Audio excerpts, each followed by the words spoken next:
Hello everyone welcome back easy to learn. आज आम ये वीडियो रे पढ़िबा सिंह शशक कथा। गप तो आगु जानी प्राय ओडिया रे, आज गोटे संस्कृत रे गप आम पढ़िबा सिंह शशक कथा। सिंह शशक कहले ठेकुआ, सिंह आउ ठेकुआ विषय रे गोटे गप पढ़िबा। विषयोयम पंचतंत्रम इति आख्यायिका ग्रंथात आसीत्। ऐसा आख्यायिका पंडित विष्णु शर्मणा सुखेन बालानां नीतिशिक्षार्थं विरचिता।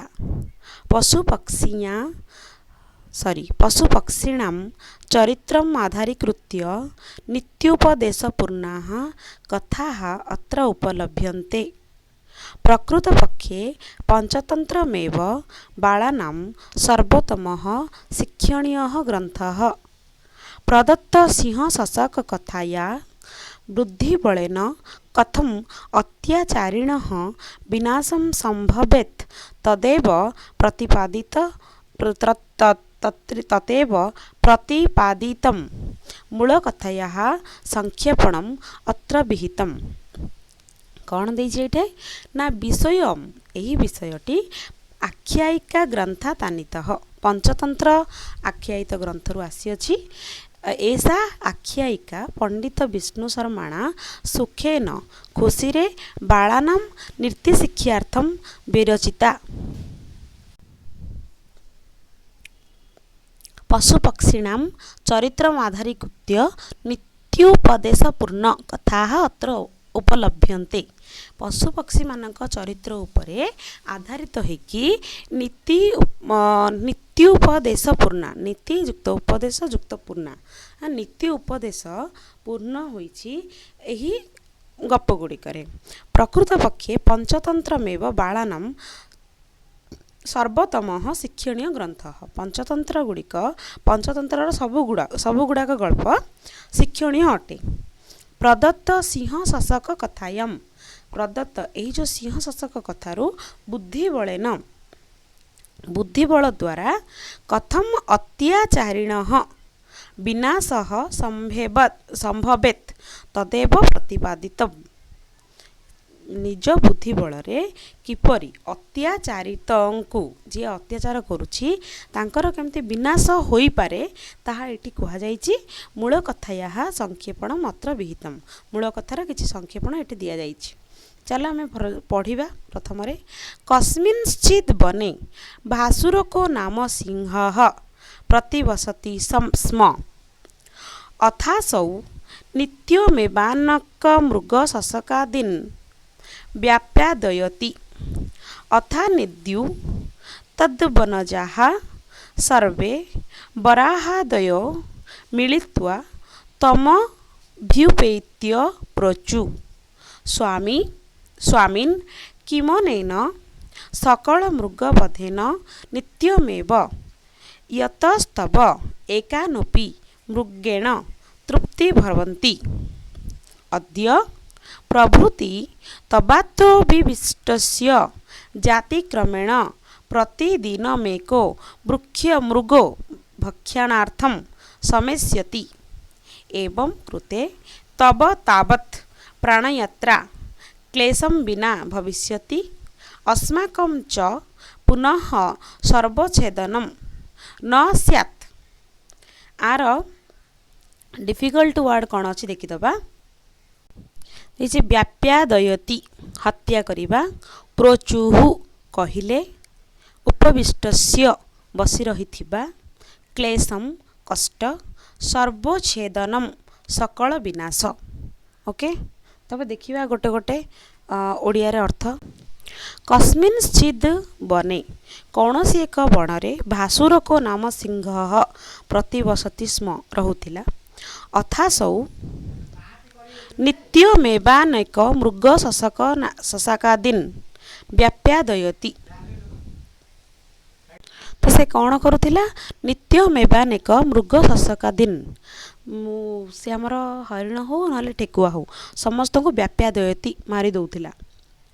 अथा निद्यु अन्य एक दिन तत् वनजा सर्वे समस्ते बणर समस्ते बराहदयो मिलित्वा मिलिकी तम भ्युपेत्य से तार पाखक गले प्रोचुहु प्रोचुहु माने कहिले स्वामीन हे स्वामी किमनेन सकल मृग बधेन नित्यमेव यतस्तव एकेनापि मृगेण तृप्ति भवन्ति। जदि तमे गोटिए मृग खाइला परे तृप्ति हो जाउछ तमे काहेकि समस्त को मारुछ। अद्य प्रभृति तबात्र उपविष्टस्य जातिक्रमेण एबे ठारू आजि ठारू आमे समस्ते जातिक्रमणे जाति अनुसारे पाଳି अनुसारे प्रतिदिन मेको प्रतिदिनम युक्त एक प्रतिदिन जणे जणे मृग भक्षणार्थम समेष्यति आमे आसिबु एवं कृते तब तावत् प्राणयात्रा क्लेश बिना भविष्यति। यह करने द्वारा तुमको जो दौड़ करने पड़ूला धाइबा पड़ूला पशु शिकार करने से कष्टटा हेबनी। अस्माकं च पुनः सर्वछेदनम न स्यात् आम मानकर समस्तंकर मृत्यु हेब नहीं। अथ तेषां वचनम आकर्ण्य भासुरक आह अहो सत्यमि विहितं भवद्भिः परं यदि नित्यमेव नैक स्वापद समागमिष्यति तन्नूनं सर्वानपि भक्षयिष्यामि। अथ ते तथैव प्रतिज्ञाय तत्रैव वने निर्भया पर्यन्तति एकश्च प्रतिदिनं क्रमेण जाति। अथम तेषां वचनम आकर्ण्य सेमानक कथा शुणी भासुरक आहम कहिला अहो सत्यमाभिहितं भवद्भिः तमे सत्य कथा कहिल परम यदि नित्यमेव नित्य प्रतिदिन नैक नजुक्त एक केही जणे गोटे स्वापदः समागमिष्यन्ति आसिले नाही तन्नूनः सर्वनापि भक्षयिष्यामि मु समस्त को मारी खाईदेवी। अथ ते तथैव प्रतिज्ञाय अथ ते माने पशु माने तथैव तथायुक्त एव तांक वचन अनुसारे प्रतिज्ञाय वचन अनुसारे तत्रैव सेठारु बने निर्भय पर्यन्तति निर्भय रे बुलिले एकश्च प्रतिदिनं क्रमेण याति जणे जणे करिकी प्रतिदिन क्रम अनुसारे जाउतिले। अथ कदाचित् जातिक्रमात् शशकस्य 12 समयतः स समस्त मृगैः प्रेरितो निच्छन्नपि मन्दं मन्दं गत्वा सिंहस्य विधोपायं चिन्तयत् बेलातिक्रमं कृत्वा व्याकुलित हृदयोः तावत् गच्छति तावत् मार्गे कूपमेकं दृष्टवान् यावत् स कूपोपरि याति तावत् कूपमध्ये आत्मनः प्रतिबिम्बं ददर्शः दृष्ट्वा च तेन चिन्तितं यत् भव्यो उपायोऽस्ति अहं भासुरकं प्रकोपं सबुद्ध्यास्मिन् कूपे पातयिष्यामि। कौन देछि देख एटा डिफिकल्ट वर्ड कौन सब अच्छी देखीदबा। यही पाराग्राफ रे थिबा कठिन शब्द गुड़ाक होची मंदम मंदम धीरे धीरे गत्वा जाई आत्मनः निजर प्रकोप्य रगाई सबुद्ध्या निज बुद्धि बलरे पातयिष्यामि पकाई देबी। ओके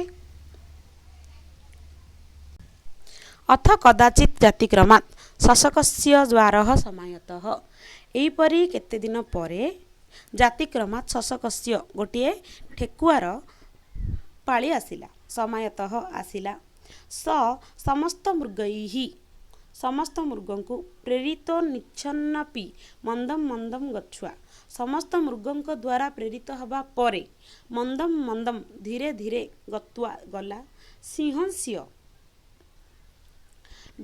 विधोपायं चिन्तयत् बेलातिक्रमं कृत्वा विधोपायं तार बध करिवा पाई बोली से चिंता करुथुला कृत्वा व्याकुलित हृदय यावत् गच्छति व्याकुलित हेउथुला माने किपरि ताको मारिबी हैला सेही समय रे कोन हला ना तावन् मार्गे कूपमेक दृष्टवान कूपमेकम गोटे कूओ देखिला।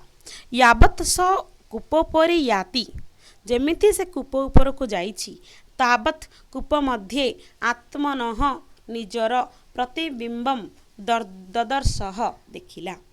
दृष्ट्वा देखिबा परे च तेन चिंतयम चिंतितम भाबुछि यत भव्यो उपायोस्ति एटा होछि सबुठु भलो उपाय। अहम भासुरकम प्रकोप्य स्वबुद्ध्यास्मिन् कूपे पातयिष्यामि मु भासुरकंकु प्रकोप्य रगाई स्वबुद्ध्यास्मिन् निज बुद्धि बलरे कूपे पातयिष्यामि कूप मध्यरे पकेई देबी। ओके आज पई एतिकी देखिदबा कौन कौन सब संधि विच्छेद अच्छी आउ नेक्स्ट पार्ट रे आमे सेकेंड जहाँ किछि पढ़िबा ए जो आउ बड़का रहिला। ठीक अछि। बद्धोपायम बद्धयुक्त उपायम व्याकुलित हृदय यावत् व्याकुलित हृदय जावत् जହାର व्याकुलित हृदय अटे। कूपम एकम गोटिए कूओ उपायोस्ति उपाय अछि। समायातः संयुक्त आयातः आसीगला। प्रेरित निच्छपि प्रेरित अनिच्छनपि इच्छा से माने ताको पठाइले। बेलातिक्रमम बेलयुक्त अतिक्रमम सबुद्ध्यास्मिन् सबुद्ध्यायुक्त अस्मिन् देख जाउछि ठेकुआ मंदम मंदम कूओ जो आमर कूओ उपरे। तापरे सत्यम युक्त अभिहितम सत्यम अभिहितम न युक्त एकः नैकः तत् युक्त नूनम तन्नूनम परियुक्त अटन्ति पर्यटन्ति वचनम आकर्ण्य वचनम युक्त आकर्ण्य नित्यमेव नित्यम युक्त एव सर्वानपि सर्वान् युक्त अपि एकश्च एकः युक्त च एटा तो कहि देछि आगुरु एटा भी कहि देछि। नित्यमेवानेक मृग शशकादीन नित्यम युक्त एव युक्त अनेक मृग शशकादीन तम्यभ्युपेत्य तम युक्त अभियुक्त उपेत्य अथान्योद्युः अथ युक्त अन्योद्युः अन्य एक दिन जोड़ा थिला। किम अनेन किम युक्त अनेन जतस्तव यतः युक्त तव तृप्ति भवति तृप्ति युक्त भवति तव अत्र उपविष्टस्य तवात्र उपविष्टस्य सम एष्यति समेष्यति। ओके कहि देछि। अथम एहा परे आकन्य शुणी स्वापदः कुकुर पाद परिथिबा जंतु नूनम निश्चय तथैव सेहिपरि प्रतिज्ञाय शपथ करी। ओके वीडियो भल लागिले लाइक शेयर और सब्सक्राइब करिवो। Thank you.